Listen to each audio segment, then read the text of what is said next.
Hello बच्चों, मैं doctor Sunita Nandal कक्षा 10th के लिए पद्य भाग की लास्ट कविता है संगतकार, उसके वस्तुनिष्ठ प्रश्न लेकर आई हूँ। व्याख्या पहले कर चुके हैं, अभ्यास के प्रश्न कर चुके हैं। आइए देखते हैं छोटे प्रश्नादि, लघु उत्तरात्मक और ऑब्जेक्टिव टाइप। मंगलेश डबराल का जन्म। कविता कौन सी है? संगतकार। कवि कौन है? मंगलेश डबराल। इनका जन्म कब हुआ? 1948 में। कवि ने अपने काव्य में किसका पक्ष लिया? काव्य में उपेक्षितों का, मतलब जिसकी समाज उपेक्षा करता है, मुख्य नहीं मानता जिनको। अंतरा किसे कहते हैं? बताया था, जैसे कि जो शुरू में गाया जाता है उसकी टेक होती है, बीच का जो पैरा होता है, जो शेष भाग है, उसको अंतरा कहते हैं। संगतकार कविता में स्थाई किसे कहा गया? स्थाई का मतलब दूसरा टेक, स्थाई का दूसरा नाम है टेक। टेक को स्थाई कहते हैं, जो बीच में पैरा होता है उसको अंतरा कहते हैं। संगतकार मुख्य गायक को ढाढ़स कब बंधाता है? जब उसका राग, जब उसका स्वर गिरने लगता है तो मुख्य गायक उसको ढाढ़स बंधाता है, उसको तसल्ली देता है, यानी कि उसके साथ गाने लगता है। संगतकार की मुख्य भूमिका क्या होती है? संगतकार के मुख्य गायक के स्वर को शक्ति देना संगतकार की मुख्य भूमिका होती है। क्या भूमिका है? मुख्य गायक को स्वर को शक्ति देना। संगतकार से क्या तात्पर्य है? संगतकार साथ काम करने वाला, संगत साथ। मुख्य गायक के सहायक गायक को, मुख्य जो गायक है उसकी सहायता करने वाले गायक को संगतकार कहा जाता है। मनुष्यता का अर्थ क्या है? यानी कि मानवता। मानवता का मतलब यहाँ क्या है? भलाई की भावना।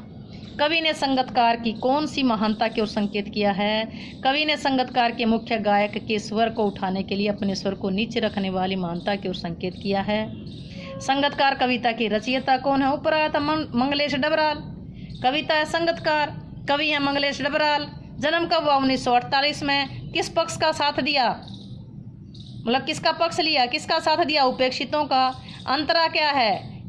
टेक को छोड़ करके जो बाकी शेष भाग उसको अंतरा कहते हैं, टेक को स्थाई कहते हैं। अब आइए देखते हैं इसके बहुविकल्पीय प्रश्न। मंगलेश डबराल का जन्म कब हुआ था? 1948 में। कविता है संगतकार, कवि है मंगलेश डबराल। जन्म हुआ 1948 में। कहाँ के रहने वाले थे? उत्तराखंड के थे। संगतकार की आवाज़ कैसी कही गई है? भारी कही गई। किस जैसी भारी है? चट्टान जैसी भारी है। मुख्य गायक का गला किस में बैठने लगता है? तार सप्तक में। कब बैठने लगता है? तार सप्तक में। किसका गला बैठने लगता है? मुख्य गायक का। साथ कौन देता है? फिर संगतकार।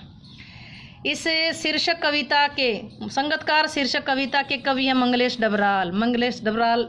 संगतकार शब्द का प्रतीक अर्थ है सहयोगी। संगतकार का मतलब है साथी, सहयोगी। संगतकार कौन सी रचना है? ये कविता है। क्या है? कविता है। किसकी आवाज़ को कमज़ोर और कांपती हुई बताया गया है? संगतकार की। संगतकार का क्या काम है? मुख्य गायक की आवाज़ में अपनी आवाज़ मिलाना। मुख्य गायक की आवाज़ में अपनी आवाज़ मिलाना। प्रस्तुत कविता में स्थाई या टेक को छोड़ करके गीत के चरण को क्या कहते हैं? अंतरा।